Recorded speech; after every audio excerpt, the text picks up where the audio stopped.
Hello guys, welcome back to the channel. In today's video, I'm going to show you how you can get the Orange Highland Poppy Seed in Heartopia game during the winter frost season.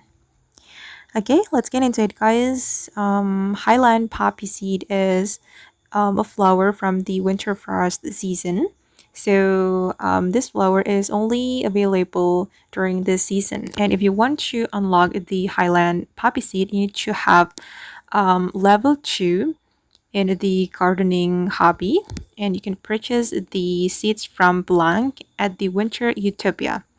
And then guys, if you want to get the orange one, you need to do crossbreeding. You need to trigger the crossbreeding process, and you can plant the yellow Highland poppy seed and also the red Highland poppy seed nearby like this to trigger the crossbreeding.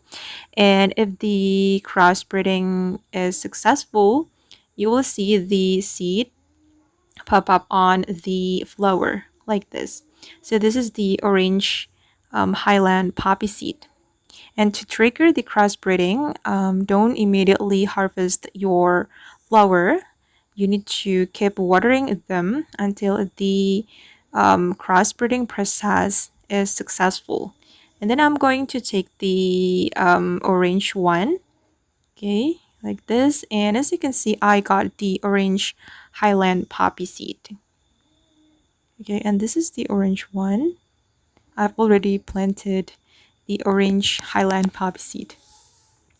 Okay guys, and that's all from me today. I hope this video will be useful for you guys. Thank you so much for watching, and bye.